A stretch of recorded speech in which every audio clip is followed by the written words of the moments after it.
Ladies and gentlemen, welcome back to Art of MMA. This is episode number 9. I'm your host, Mike Ginn. Joining me as always, I got Brandon the Mechanic Catino. Brandon, what's up, buddy? Hey, man, you know what it is. Danny Dimes, give me another W, baby. I'm about to G, man. Why you guys do that, Sergio? Yo, you guys are dirtbags. You know what you do? Before air, we're talking for like 5-10 minutes. No one says a fucking word. As soon as we go on, that's the opening act. Yo, Brandon, Man, good, this bro. is why Sergio don't want to show up. All right. Good, bro. And the other voice you hear, if you're listening to audio, that's the savage Sergio De Silva. Sergio, how you feeling? Yeah, what's up, my man? Let's not talk football. What's happening with the NBA, man? Draft's coming up. Man, that Chris Paul trade's horrible. But anyway, let's get to MMA. That's what people pay us for. But first, before we get started, obviously take some time, hit that like button, hit that subscribe button, let us know you're listening and pay attention. Now let's get to all the action. As you guys are going to notice, they're not going to notice recording, but when we get this thing finished and put up, we got a brand new frame and everything looks really dope on the show right now. So if you guys are feeling that, leave a comment. If you want anything else changed or you just, any kind of feedback, just leave a comment. I read everything. I respond to everybody. I don't care if you're a troll or not. Anybody who follows me on Twitter knows I just go toe to toe. I don't care. Hell, it's actually kind of fun because I'll troll you right back. But positive feedback is always welcome. So ladies and gentlemen, let's get to the show. And we're going to start off with some news. First and foremost, unfortunately, shout out to our friend Brad, who was on the show recently. Unfortunately, he got sick right before the fight, the morning of the fight, tried to show up. Commission wouldn't let him. He had a fever, sent him home. So he is now what is it, Sergio? An alternate for Yeah, he's an alternate for XFC 43 or for XFC when they continue their tournament. The kid he was supposed to fight actually got a win. So shout out to Brad. Get well soon. Can't wait to see you back in the cage. As far as other fight news going on, just talking about Thiago after the Glover fight, what might be next for him. Looks like it is going to be Rakic. They're targeting him for the March 6th event. They got Chris Weidman, Uriah Hall too, set up for UFC 258. I think it's almost official right now. I'm not going to say which one of us on the show mentioned that. Nobody listens to me. I was going to talk about him negotiating, but it looks like Verdum is actually now signed with the PFL. Any of y'all got any feedback on the GOAT as they put on the promo? I'm actually shocked because he has a really good relationship with Scott Coker. I thought that Bellator was going to be his. I thought he was going to match up with Fedor one more time. Yeah, I thought it was a no-brainer for him to go to Bellator. Man, I think that fight, for him to not have taken that fight, what I was reading is that the main thing for him was he wanted to stay active and fight 4 times in a year. And I think PFL's offered to give him 4 fights in a year, which I think is a lot, but that's what he wanted. I mean, but are they even going to have a card in March? They're supposed to be back, so, I mean, who knows? We don't even know what's going to happen in the world in the next week, but I'll let them know March. You kidding me? Yeah, I mean, the way PFL's been kind of like letting their talent kind of take other opportunities. I think that's part of the contract. If they don't give him 4 fights, I think he's out of the contract. Or maybe he can also go fight somewhere else, somewhere like in Japan or something like that. Yeah, like they did with that girl Harris. Yeah. A little bit other news. Brandon was just actually talking about this the opposite way. We were talking about Michael Chandler a couple episodes ago. Now it's Tony Ferguson calling out Chandler, saying, let's get this done in December. Brandon, you think it's going to happen? I mean, if Tony wants it, if Chandler wants it, I don't see why not. I think they still need another fight for that December 12th card, don't they? So I don't see why you can't make that your co-main event. I mean, he put the Kukui sign up in the air. Batman style. He's like, I'm here. Let's go. I actually want to see that fight. I think that's a good fight. I think the problem with Ferguson Chandler is that Chandler kind of has that active style, kind of like Gaethje, where he's going to constantly keep striking and wrestling. So if Ferguson doesn't take this weight cut seriously and doesn't take, like, he jokes around coming in this fight, he might lose again. But we'll see. Couple other things. Looks like Rose and Whaley are going to match up sometime in the first quarter of 21, according to Whaley's coach. And unfortunately, UFC released longtime flyweight contender Jesse Formier. So that's a little bit of the news going on. Formiga, not yeah, man. I was shocked. I was shocked at that news. Yeah, I mean, he's always been like he wins, he loses, but he's always been a contender. So that was kind of weird. I That's why think threw it in. I think there's a lot of guys he could still beat. I mean, his fight with Moreno was a split decision, which could have gone either way. So he, I know he's on a 3-fight skid, but I don't think that fight goes his way. We're having this conversation right now.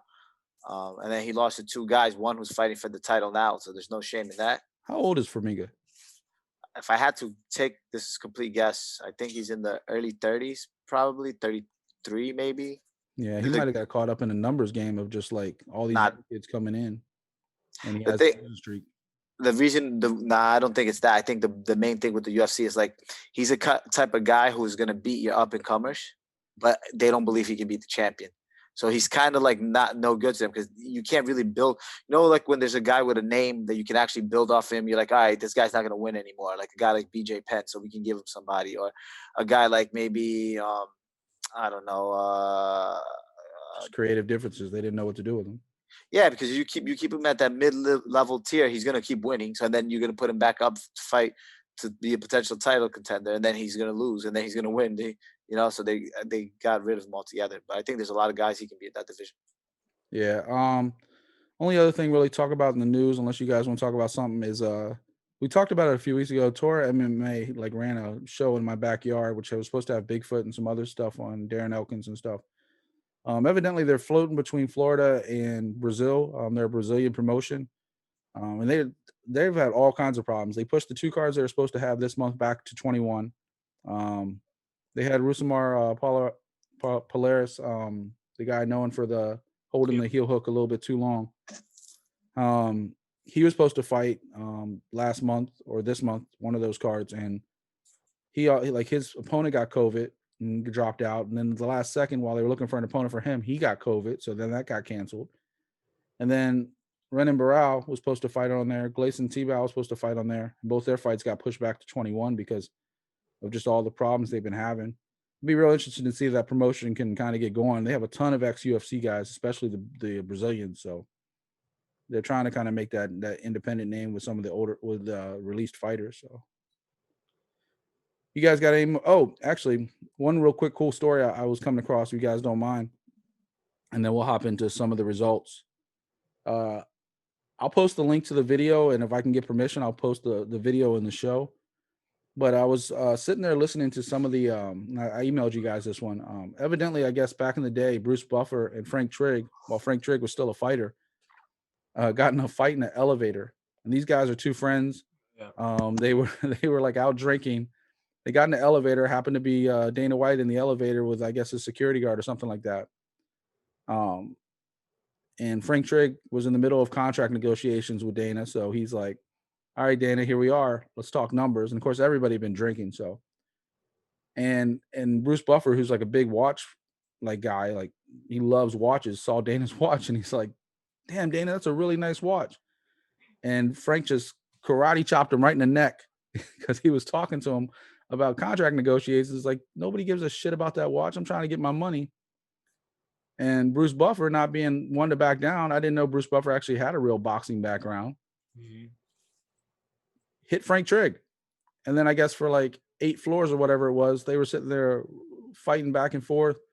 Bruce Buffer had a gash on this along the side. He needed 6 stitches to cover up. And then they got off the elevator, shook hands, walked off like nothing ever happened. And evidently 6 months later, they were on a beach drinking together too. So I thought that was a cool story. It's all an animated video that I came across this week. I'll post the link. I probably butchered the story, but I thought it was pretty fun. So anybody wants to hear about Bruce Buffer throwing down, he's not just a ring announcer. He got it on. Now we see why Frank Trigg is now a referee. I'm just kidding. Frank Trigg is one of the legends in the sport. So real quick, as far as other results, we won't really get into them too much because we're going to spend most of our time talking about Bellator and UFC this week. There's another Brazilian. I'm going to talk to you about this one, Sergio. John Lineker, he just recently won on ONE FC's card inside the Matrix 3. Why did UFC ever release him? Because I don't remember. Look, honestly, it's always like a he said, she said. I know he missed weight a lot of times, and I think that was something they wanted to really push for him. But his record was really good. It was, and he was exactly the fighter they like, brawler, literally bite down the mouthpiece, swing for the fences, knock you out or get knocked out. And I was shocked. I wasn't shocked because they're not big on that. I think he, if I'm not mistaken, he missed weight like 80% of the time, something ridiculous like that, like 60% of the time, something crazy. So it wasn't just like a one and done or twice. They missed a significant amount of time. But towards the end, he moved up, didn't he? Yeah, but I think he lost. Didn't he lose? I mean, when you miss weight like that and then you lose, man, I think they don't take that very. I mean, he only lost 2 fights the last few times he was there. I looked it up the other day. I'll tell you exactly which was the fight that he missed weight for, and then they got rid of him. When he fought Sandhagen, he missed weight. Also, I think too is that though they weren't giving him fights. Like I think each fight he had, either something would happen, it would get canceled, it would get pushed back, and he wanted to fight. So that was his reason for saying like, yo, let me go. If you guys won't let me fight, let me go, and I'll go fight somewhere else. Yeah, I mean, you're talking about 6 years. His only 2 losses are to Dillashaw and Sandhagen. That's not so bad. Yeah, and they were giving him one fight. I mean, in 2016, looks like he fought. Wow, he fought often actually. 1, 2, 3, 4. Yeah, he fought 4, and then once every year after that. So yeah, I guess a combination of things. I think when you're not really in a position, right? If you're not making weight, I think it puts you in a position where you can't ask for much. You just got to be happy to be there. Yeah, I mean, I was just shocked by the fact that they released him. And then I remember when they released him, I was like, what? And then, yeah, now he's back to winning a couple fights and won. So I guess he found a new home.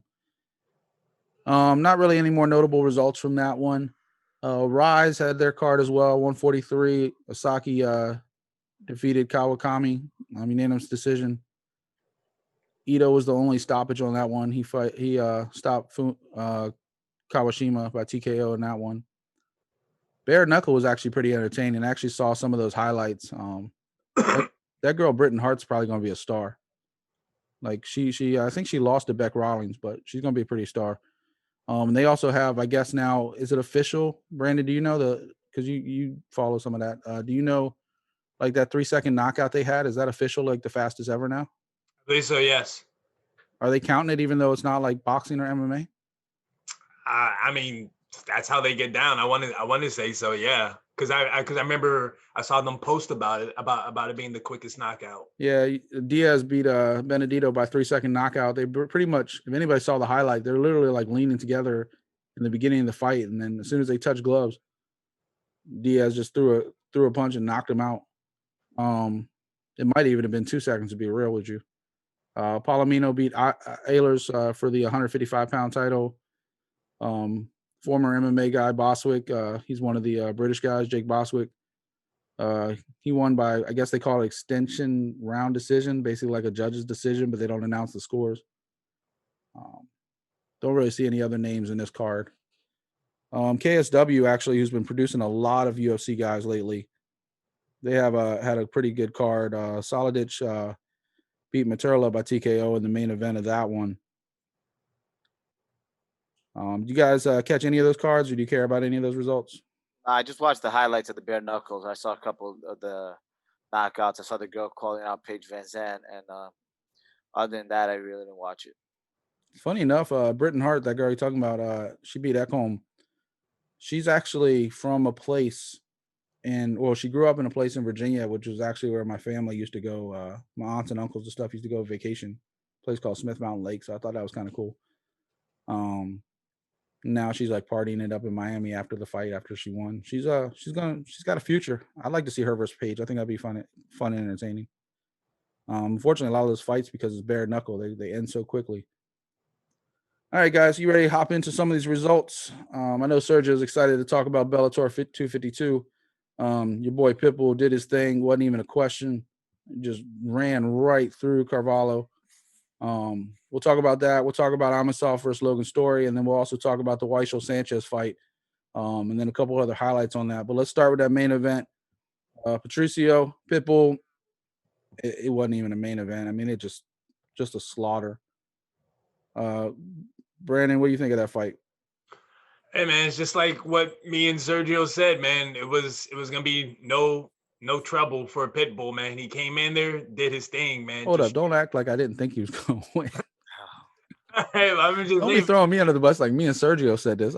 I said he's gonna win too. I just said don't anybody giving Carvalho a chance. That's all I said. Exactly, man. We weren't, and neither did Pitbull, man. Yeah. He dropped him with that right hand, put him out, man. It was a done deal. Like he didn't have anything to offer for the champ, man. He didn't have anything to offer for the champ, man. Pitbull's striking has definitely evolved, man. Like I said, he popped out that jab, he caught his distance, and then boom, he was like right hand in the show, and that's what happened. Sergio, is Pitbull? Is he the? I mean, we talked about this with Lima a lot too. Is Pitbull the best like featherweight in the world? I have zero doubt, especially the champion right now in UFC. Volkanovski is a perfect matchup for him. He's not a big, long, lanky guy. I think Holloway would give him a harder time, if I'm being honest, even though Holloway's not the champion. I think he steamrolls Volkanovski. Like, I don't even think it'd be close. I think, yeah, without a doubt, right now, the best featherweight in the world today is Patricio Pitbull. I've been saying this for a while now, and it's glad that now people are starting to say it. And I actually find it offensive that Dana White turned around and said, when people brought up Chandler losing to him and not being the champ, Dana was like, who's that kid? I don't know. Dana White wishes he could have him on his roster. And Dana does that shit all the time. Exactly. Like he did with Cyborg, you know? He wants to big league somebody, so he always like feels like his promotion has all the best fighters. Yeah, and they have a lot of the best, but and he could have been honest and been like, yeah, you know what, that kid's a stud, man. He's a future. He's a great fighter. He's doing a phenomenal job over at and that other promotion. Didn't even have to bring up the word Bellator. He could say that other promotion. Do you think it's a tampering thing though? Like he doesn't want to mention them because he doesn't want to get in trouble for tampering? No, because you could say it's not tampering. If you say, hey, I would love to see him fight here, that's tampering. He never said that. He could say something like, yeah, he's a great fighter. That's not tampering. No, I think he's the best fighter in his division. And I think honestly, he could go easily to 155 and probably be the best fighter there too. Where and in what promotion? In Bellator. Oh yeah, without a doubt in Bellator. Yeah, I mean, he is the lightweight champ still. Yeah, he's the best. He's the best. Is he still defending both belts? I thought he gave up the lightweight. No. He's the best. I don't think he gave up the belt. No, he didn't. He's the champ. He's the champ at 55 and 40. So he's definitely the best. And he'd come in the UFC and he fight really well at 55 as well, right? If we're talking about Michael Chandler being a legitimate threat in the UFC, he smoked Michael Chandler. Like it was like in no disrespect to Chandler, but I think I gotta wait and see what Chandler does in the UFC before I consider him a threat. Yeah, but if people are putting him against a guy like Ferguson, they're acknowledging that he's a threat, no? Yeah, of course. I mean, promotion-wise, yeah. So you have to say that Pitbull can hang, but at 45, I don't think it's even close. I think he could come in 55 and do a lot of damage. I don't think he's the best 55er in the UFC. I think there's a lot of guys that would beat him in the UFC at 55. A guy like Gagey would probably beat him, in my opinion. Maybe even Poirier, maybe. But I would give him a run. Like I'd like to see him and Dustin fight. That would be a fun fight. I think Conor probably beats him. Who? Pitbull. Oh no, man! I don't think so, man. I'll tell you, I like Pitbull. I think Conor beats him. But there is a 145er in Bellator that I think has his number, but we gotta wait to see if that matchup happens. Who's that? AJ McKee, man, that's my guy. Yeah, we'll find out about that real soon. I like him. I just don't think. I think his toughest challenge might be Emmanuel Sanchez, even though they're fighting a rematch. I think Emmanuel Sanchez is super tough. I think the cardio, but I still think Pitbull's better than he is. But I think McKee hasn't really been tested to that extent. But AJ McKee has it, man. He's long, lanky, has submissions. I don't know, man. I just think he might be the guy. But we'll have to wait and see if they meet up though. Who's McKee fighting again on the other Caldwell. side? He's fighting Caldwell on Thursday. Fighting Caldwell. Yeah, we'll talk about that. They also got Benson Henderson on that card, so we'll do that with our picks later. But let's move on. We also had another couple of really good fights on that belt. In fact, you know what? That whole Bellator card was actually really pretty damn good. But the next, the co-main event we were talking about, Amosov versus Storley.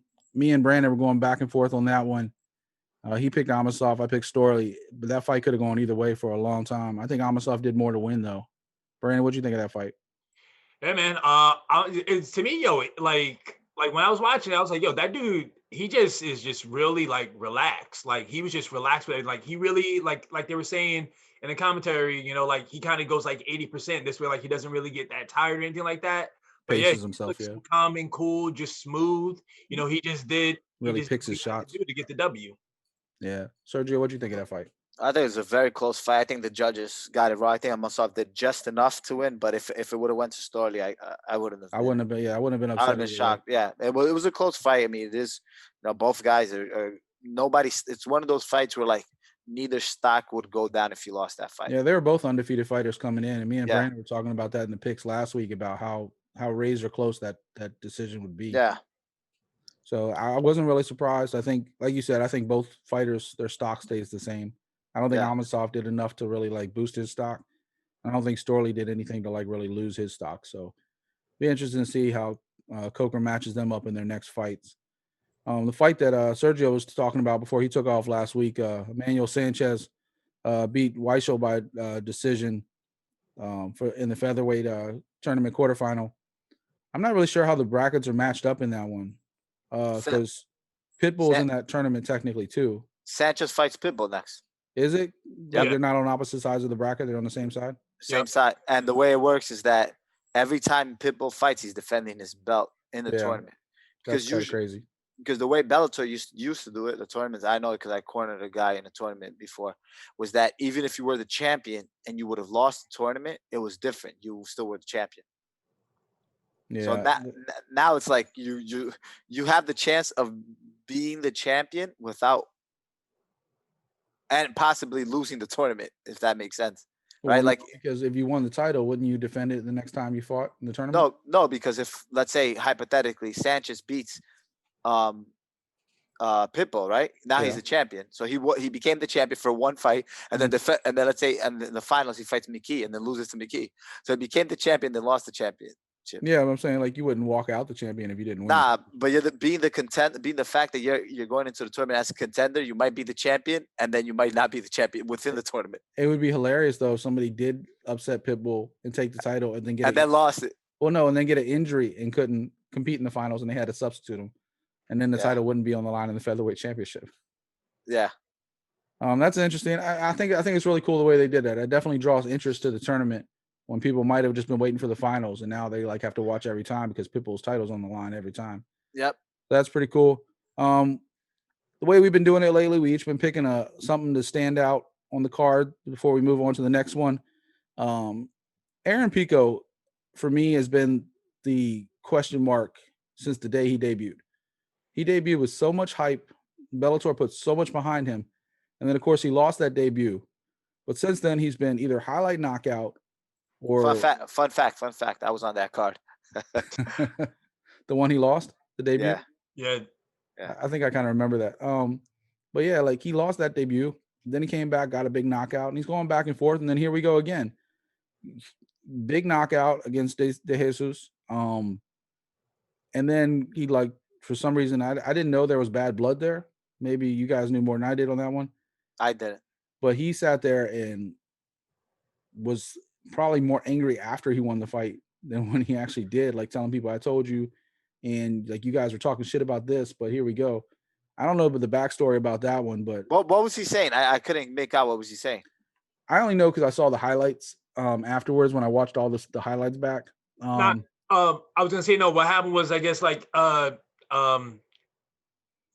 Jesus was basically like mean mugging his coaches and everything like that, like in the hallways and stuff like that. So he just didn't like it, and that's why, like, when after he dropped him, he was just getting on him.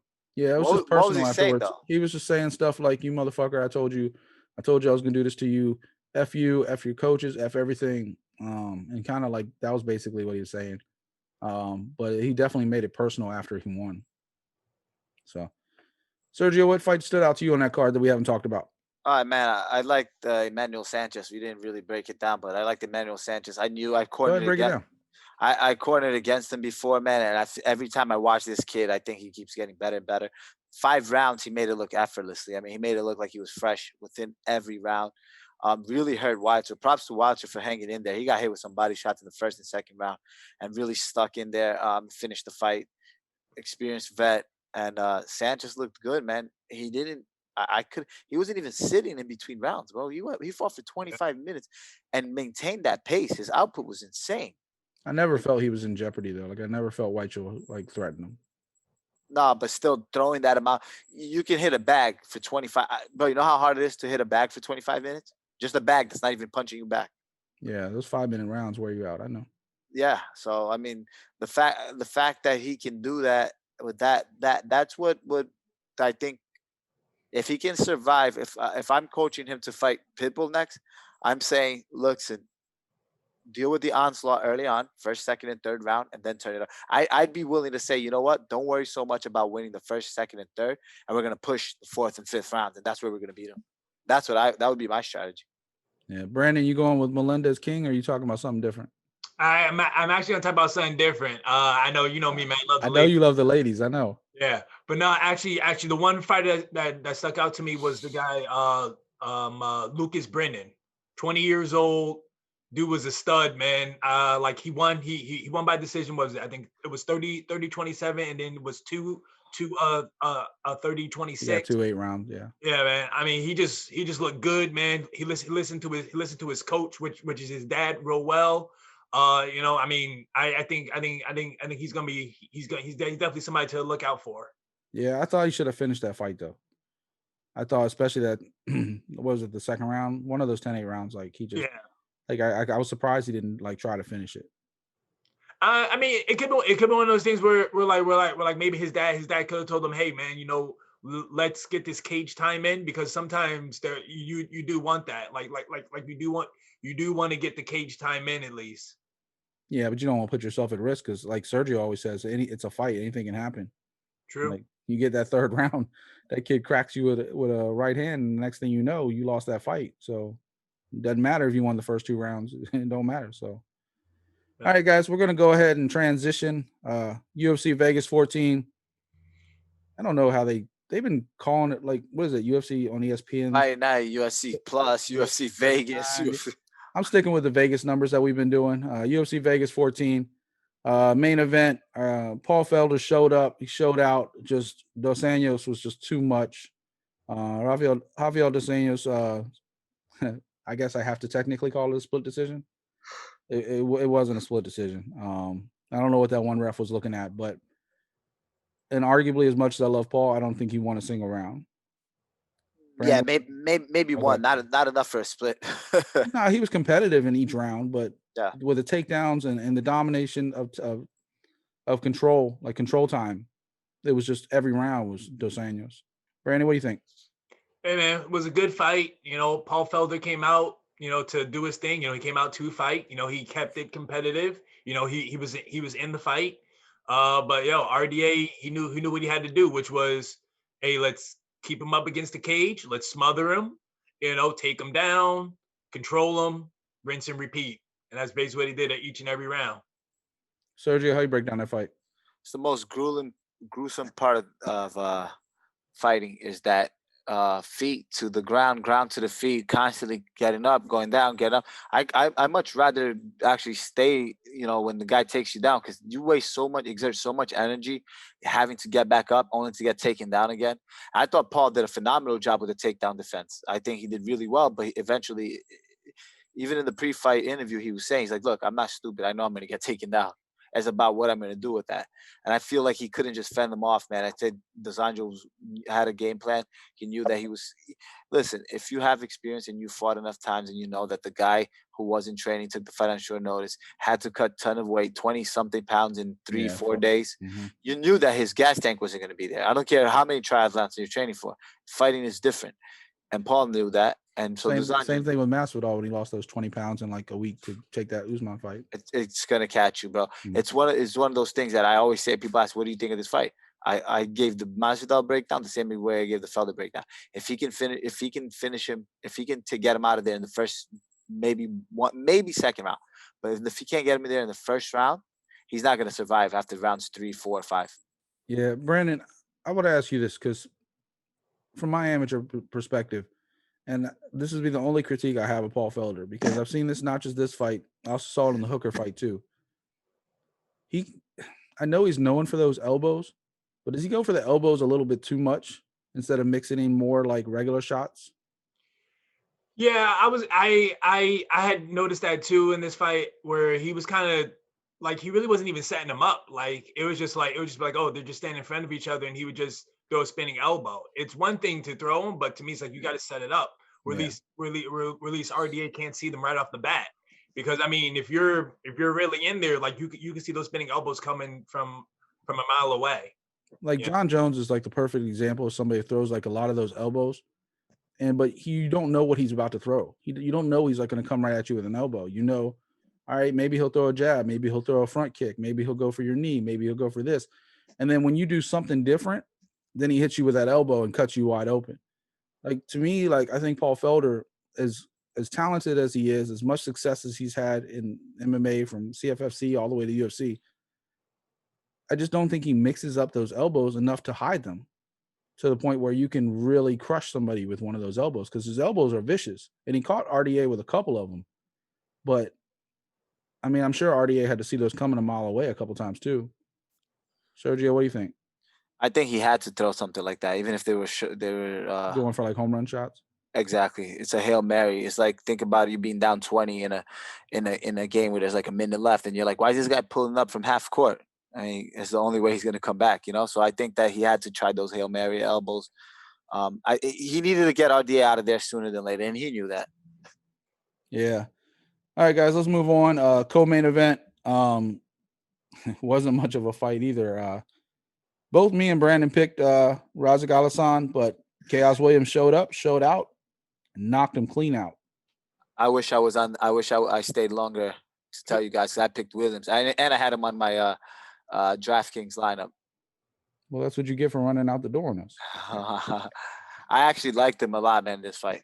I thought both me and Brandon talked about it. It could go either way, but we just thought I'm sorry speaking for you, Brandon, but we just kind of thought with the experience that Alasan had in the cage that maybe be a little different, but especially with some of the highlight knockouts that he's had. But I don't know, Brandon, what do you think of that fight? I mean, shout outs to Chaos Williams, man. He put on the show, awesome knockout, and then he followed up with that nice suit he was wearing afterwards, man. You know? So that's all I can say, man. Yeah, it was good. It was a good striking, you know, good combination. It wasn't really like a one, like it wasn't like a one shotter. It was like punches, and then boom, he landed the kill shot. Yeah. All right, gentlemen. Not much to talk about that one. Sergio, I'll let you start this round. What fight stood out to you for you? I was just gonna pull it up right now. The fight that I liked the most was actually Tony Gravely versus Gil de Freitas. I think that's the way you're gonna say. I like that too. I think a couple of things that stood out. First of all, I always gravitate towards fights where there's guys from the regional scene that I personally know. I was supposed to fight Gravely a couple of times, and I don't remember exactly what happened, but I know he couldn't fight. I don't know if he got hurt or something, whatever. That's beyond the point. So I always like to watch guys who either I know or come from the Northeast. I think Freitas is super tough, man. I think he did a really nice job. I think he just stuck to his jiu-jitsu a little too much. He didn't respect Gravely's submission defense. I think he just thought, like, I'm going to catch him eventually, and just accepted that versus trying to put his foot on his hip, kicking up and try to get back to the feet. I think he would have knocked him out, to be honest with you, the more I saw that fight. Even though I picked Gravely on my DraftKings, the more the fight went, the more worried I was. And Gravely did what he does, you know. He took him down, very defensive, very conservative. Second fight in the UFC. I think his next fight is going to be really good. I think we're going to see a better fighter from Gravely, but I think he just needed a win. He knew that he came off a loss against a really tough opponent. If I'm not mistaken, it was a short notice, and he fought in his hometown. I think the fight was in Virginia. And I think he just I'd needed have to to win. pull it up. I'm not sure. I think so. Don't quote me, but I think it was in his hometown. And I think that, you know, sometimes when you're coming off a loss, it's your only second UFC fight, you don't want to go 0-2 in the UFC. Yeah. That's not a good way to start.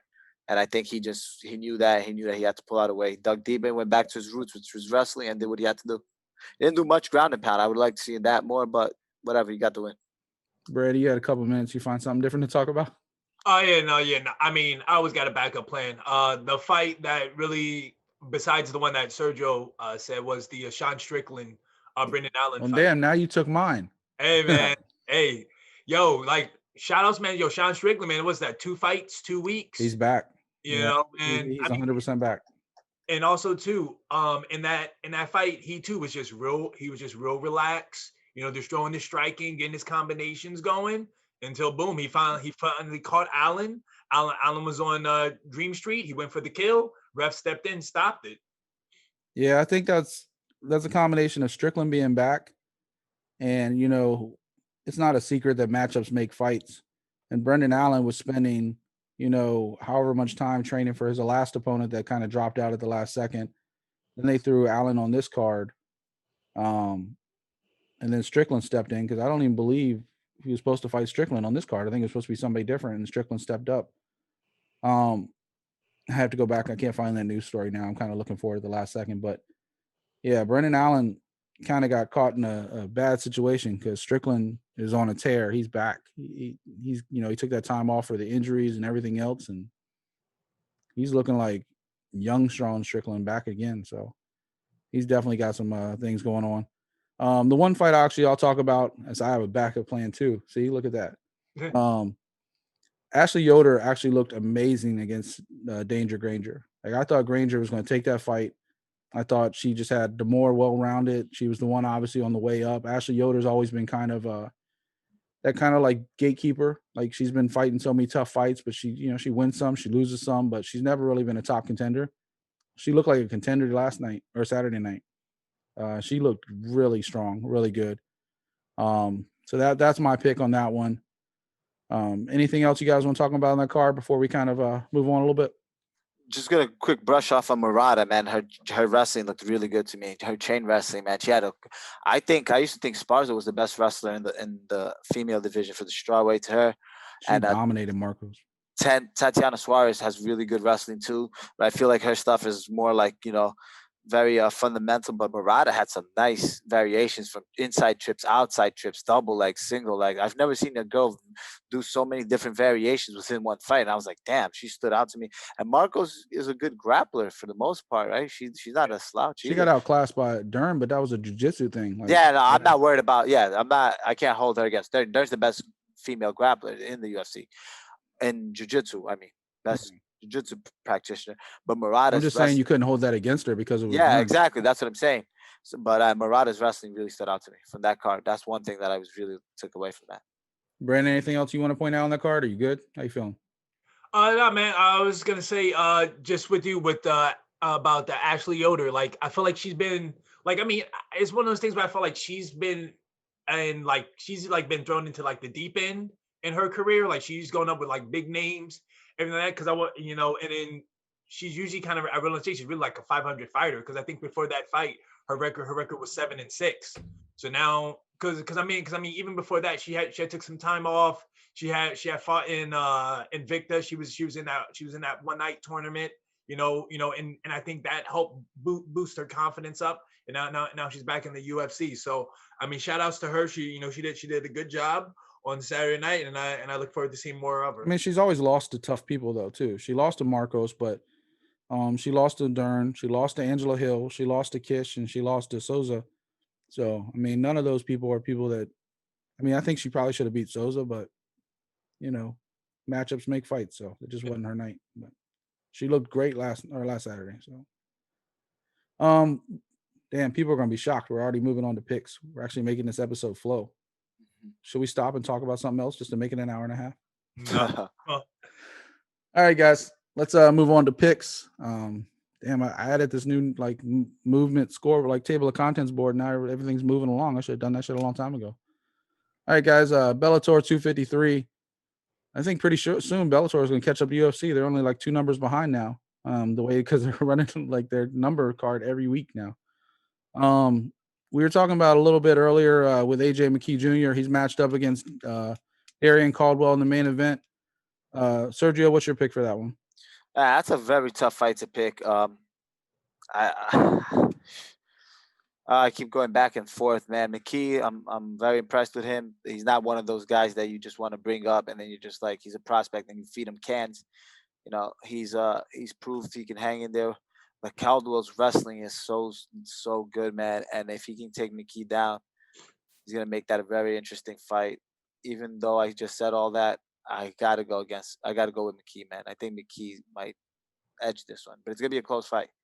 Brandon, man, you already know who I'm picking. I'm picking McKee. He got McKee to beat Pitbull, bro. Who do you think he's gonna pick? Exactly, bro. Yo, McKee the guy. Like, yo, I like Caldwell because Caldwell actually is a Jersey guy. I think he went to high school about like 20, 30 minutes from where I am right now. I think he went to Rahway, New Jersey. But I gotta pick McKee, man. I've been a fan of McKee ever since he started his career. You know, he's trained by his dad. You know, body shop. Man, I just think he's gonna be too much for him. I think he's gonna be too long for him. I think he's gonna have better striking, and if they go to the ground, I think he's gonna tap him out. Yeah, that's a bold statement. I mean, he did get. I mean, I want to say didn't Caldwell not get tapped out by He's only lost twice, and it was both to Horiguchi. Horiguchi got him with the guillotine the first time in the third round, and then the second time they fought in Bellator, he got a unanimous decision. Yeah, and he actually beat Dantas when Dantas was on his prime. Yeah. That's his biggest win in his arsenal.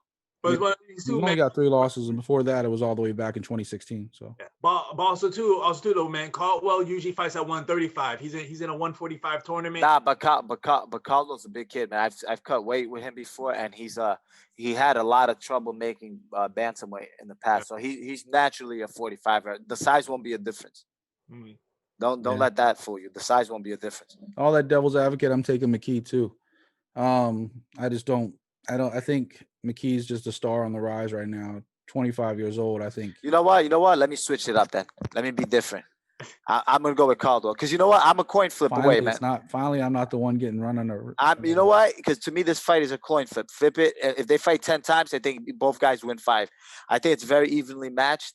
It's gonna come down with can McKee stop Caldwell's wrestling, and you know, like I said, I think it's going to be very close. Yeah, I could see the win, but let me go with Caldwell then. I think if McKee was like 5-0 or 6-0 or one of these upstart young fighters, I could see that being an issue. But he's already fought 16 times. I think at this point he should be able to kind of at least slow down those takedowns. So we'll see. Think about it, man. His dad's a wrestler. He's a wrestler. Yeah. He's not an All-American wrestler, national champ. Caldwell's a national champ, isn't he? At North Carolina State. True, yeah. Yeah, I'm not familiar with that one. There's levels, man. You can be a good wrestler, but All-American, right? I mean, Justin Gaethje's an All-American wrestler, and he didn't use it. Yeah, but he's not a national champ. All-American, you good? National champ. Wait, but hey, man, Tyron Woodley, D1, Usman, D3. What happened? Usman took it. Let's see. I think Caldwell takes him down. I don't think it's gonna be a slaughter, but I think he's gonna be. I knew we would find a way to slow the show down. Next fight, co-main event: Benson Henderson back in the cage against Jason Jackson. I'll let you start on this one, Sergio, because I'm really not sure who I want to pick in that one. I'm picking Benson without doubt, especially at welterweight. I think Benson was a really big lightweight fight. I think at welterweight he looks really good, not cutting enough weight. I think it's a big step in competition for Jackson. I think it's a big name for him. I think Henderson. Well, he just beat Jordan Maine. Yeah, but he's not, he's not Benson Henderson, former lightweight champ. Still in, how old is Benson? Probably 33? No, he's 30. I think he's 36. Yes. Yeah, but he's not one of those guys who doesn't take care of his 37. body. 37. Wow, he doesn't look like that, man. Ironically, 37 as of yesterday. He shares a birthday with somebody on the show. Oh, shit. Whose birthday? Was it your birthday, Mike? No, it wasn't my birthday. Brad, it was your birthday? It was my birthday yesterday. I didn't know, bro. Happy birthday. Thanks, man. Appreciate it. Yeah. Happy birthday, Brandon.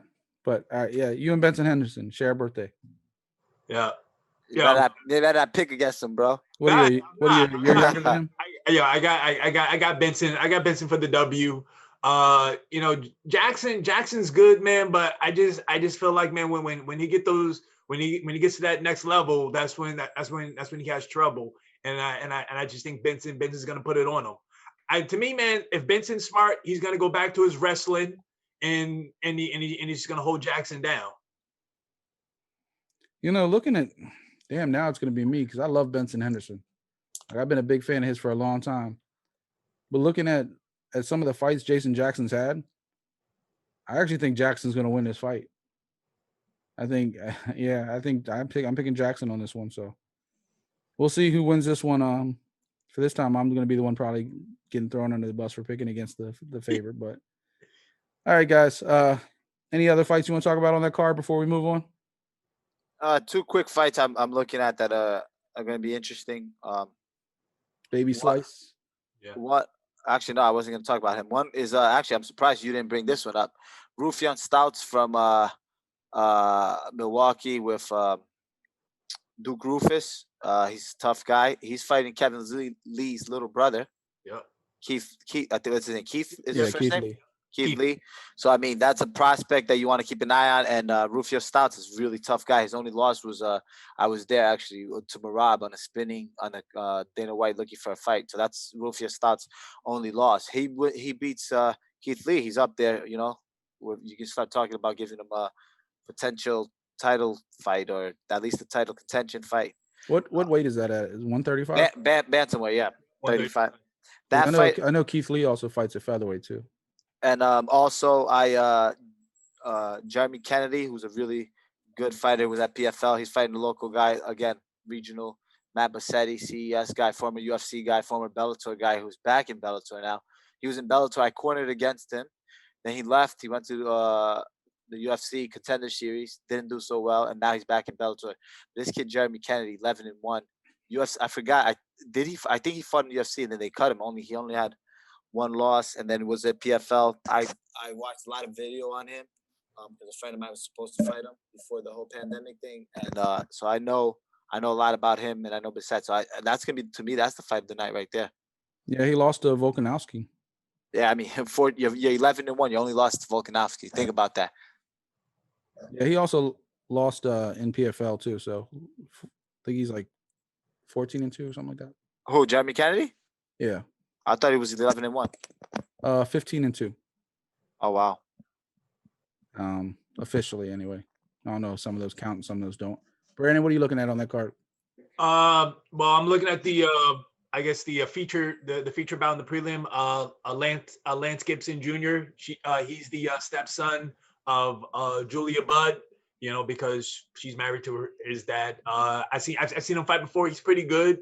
You know, so I'm kind of looking to see how his growth is coming along. And then also too, I'm looking at Baby Slice as well, because usually Baby Slice, I think, usually fights at welterweight, but I think this is his first time fighting at lightweight. So I kind of want to see how how's he gonna look at the new weight class. He's looked up and down each fight. Like, I don't really know what to make of him yet. I mean, they kind of fed him like a good debut, like to make him look good. But you know, he's 3-2 now. The only fight I'll mention on there that we haven't mentioned yet, Jaleel Willis. He's fighting Lemminger. I'm interested in that fight. Both those guys are contenders at the welterweight division. Willis has been a champion and outside of Bellator. He was supposed to fight Patricio Pitbull, if you remember, a few weeks back before that fight got canceled. So I'm interested to see how he looks in the Bellator cage. Competition. And the first fight actually is a guy I actually competed against in a grappling tournament, Sergio DeBarry. I'm friends with him now. He's a really good grappler. He's fighting an undefeated guy, Jay Wilson. I didn't even know he was on this card. So I'm pulling for him. All right, cool. Let's move on real quick to our UFC picks. See, I knew we could slow the show down. Figueiredo versus Alex Perez main event. That's going to be a competitive main event. I don't see Figueiredo losing, but Alex Perez might be the guy to kind of maybe get a shot in there and make it happen, but I don't see Figueiredo losing. Sergio, what do you think? Yeah, Figueiredo's tough to pick against him, man. He's looked so good, dominant against the best of the best. This last fight, and he's finishing these guys. I know Perez is tough as they come, but his wins are against guys who are also young and up and comers. So he's fighting guys that are similar to who he is. I think he's definitely in the top 10. I don't think he's a title contender yet, and we'll see. Maybe he'll shut me up, but I'm picking Figueiredo relatively not easy. It's never easy. Every fight is difficult, but I think Figueiredo doesn't have a. Ironically, we were talking about it earlier. That was Formiga's last fight against Alex Perez. Yeah, I mean, you give him a guy that you just fired because you didn't think he's good enough for the division, and he's fighting for the title. Coming off that win, you know what I'm saying? I don't. That's why what I was saying is I don't think he's there yet. I think he's a top 10 guy. Maybe 1 or 2 more fights I'd give him Figueiredo, but I think he's getting what's the saying? the horse is getting ahead of the carriage. The carriage is getting ahead of the horse. I think it's just one new blood for the title. Can't throw Benavidez in there anymore. You can't throw. Yeah, you got. I think I'd like to see. There's two guys ahead of him. Henry Cueto's just sitting there on the sideline. So. No, I think Moreno's ahead of Perez, in my opinion. Yeah. I also believe Askar. What's his name? What's his name? Is it the Russian guy? He just beat. I'd like to see him versus Moreno or Royval, but they're fighting each other. So. Yeah, I think Moreno's. I would like to see the Moreno fight Figueiredo first before I saw Perez. But you know what? Let's see what he does. I don't think Moreno gets past Royval though. Royval's tough too. But you see, that's the little circle right there. Moreno, Royval, and Perez. Those guys right there, I think they're all 1 or 2 fights to win before I think clearly whoever wins that fight on the undercard gets the winner of this one next.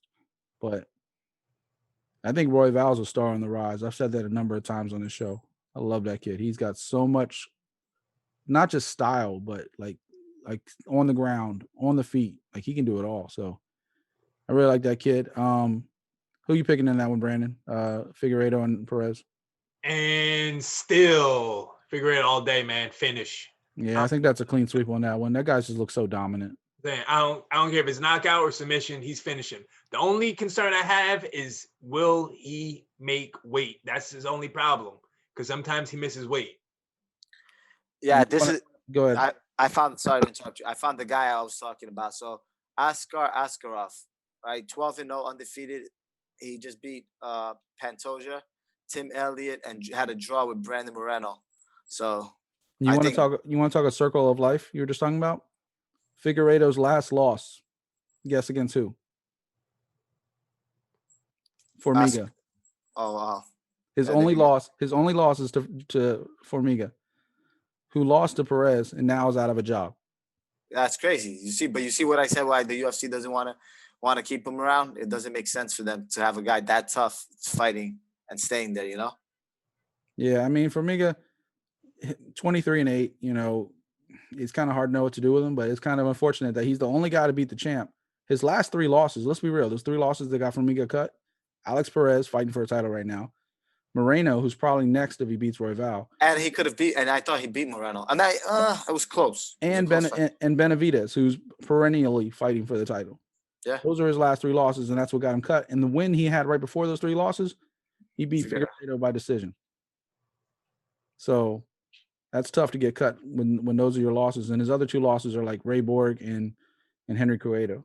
So I kind of feel bad for Formiga now, but it might be an opportunity. He might be able to go to Bellator or somewhere else and make some money. So I'm sure they'll find something to do with him.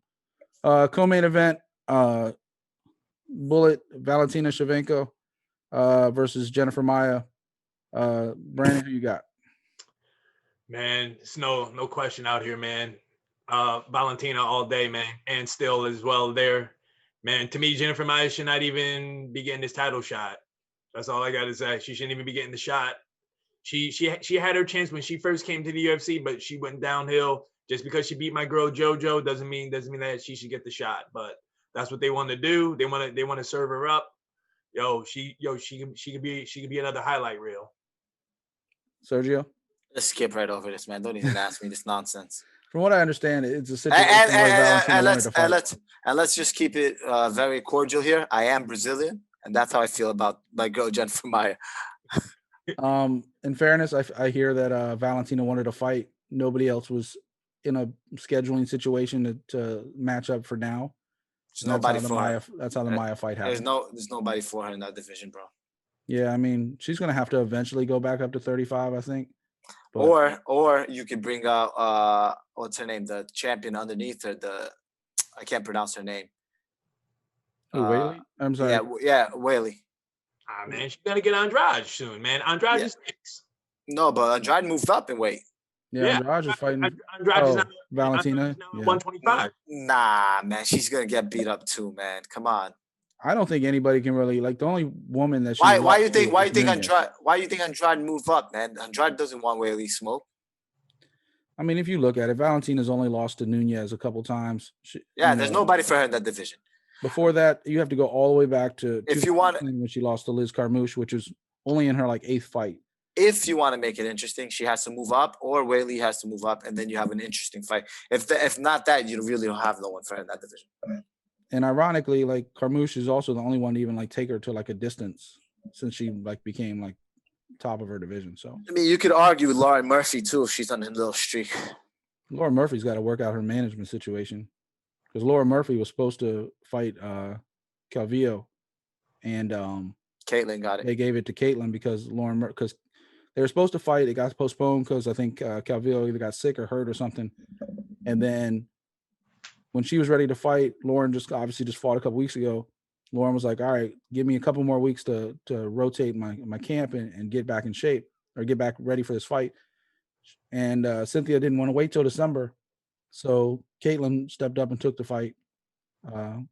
So that's on this card now. And now Murphy's sitting outside waiting. But I read an article where Murphy just changed their management because of something. So I guess we'll have to see on the business side of what happens on that one.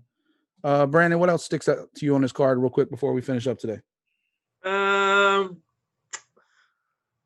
You got highlight Buckley on the card. Yeah. Actually, you know what? You know me, man. I'm a sucker for the ladies. I gotta go with Lipsky versus the other Shevchenko. The other sister. I'm looking forward to that fight, but I think Lipsky's gonna be too much for her. So we'll see. But that's one of the fights that I'm looking forward to. I said in the email to you guys last night when we were talking about this show, when you go to pick like a couple other fights, I was like, this card's loaded. Yeah, it's a great card. Literally there's only like maybe like 2 fights on the entire card that I don't care about. Every other card I at least have some interest in. From Dauskas, Alan Juban, highlight Buckley, Moreno Royval, so many. Sergio, what other fight you looking at? Moreno Royval. I always like the lighter guy, the featherweight, flyweights. I think to me that fight's gonna be a banger. Also, like I always mention, I like to go with the regional guy. Daukaus fought for CFFC. His first fight is a short notice fight against Allen, who's a stud. So I think he's gonna come out and get his first win in the UFC. That's gonna be a fun fight. And Perry and Means is gonna be a banger. The guys are gonna fucking come and throw the kill. So that to me, that somebody's gonna get knocked out cold on that one. Personally, I like to see Means get that win, but you never know which Mike Perry's going to show up. Yeah, I think Paul Craig is going to retire Shogun Rua. I mean, let's be careful when you say retire Shogun, because I think Shogun's on the fight till he's about 85 years old. That's true. He could do that too. I mean, Shogun's one of those guys. We've talked about it. You can't really tell him when it's time to hang it up, and he hasn't really put himself in. Like, he's been knocked out badly a few times. But then he shows up against, I mean, obviously another aging fighter in Nogueira, but he looked decent against Nogueira. I thought Nogueira looked better, actually, man. Nogueira's 50 years old, bro. Yeah, I think both of them are up there. Nah, I think Shogun is how old is Shogun? I don't think that's why I was surprised. Shogun yeah, I mean, he fought, isn't Nogueira literally 47 or something? 44. Yeah, I mean, he should have put him out. I think Shogun's out. I think Brandon's on something. I think that might be Shogun's last one. And this is a rematch of the draw they had, that split decision draw they had back in last year. This time of Paul Craig and Shogun. So, I mean, last time they went toe to toe. So who knows what's going to happen? But other than that, you got to remember Shogun also beat Pedro like almost 2 years ago by knockout. So, I mean, he's still the only loss he's had since July 2018 was Anthony Smith. So, I mean, it's kind of hard to tell Shogun it's time to go away when he's still winning fights. You give him some good matchups, people are going to watch it. The fight I'm looking forward to on that one is actually, I mean, Sergio already talked about it. Moreno Royval, I'm looking forward to that fight. I mean, Chukagian and Calvillo could be a really good fight too. That could be a really good fight. Chukagian got caught kind of quick last fight, so we'll see what happens with this one. But Cynthia Calvillo has looked good since she made her debut in the UFC, and I haven't seen her look bad once. And then I'm looking forward to seeing Alan Juban back in the cage. I haven't seen him in a while. I think that's going to be a fun fight. Oh, and I didn't even notice that Daniel Rodriguez is fighting Dalby. So there's another one where they changed his opponent a few times. So hopefully Dalby will stay in that one and they can get Daniel Rodriguez on that card. So he's a stud, man. He is. I think he's going to be maybe a couple more wins. He might be fighting close for a title. Hard to see, but we'll see. What weight class is that at? 170?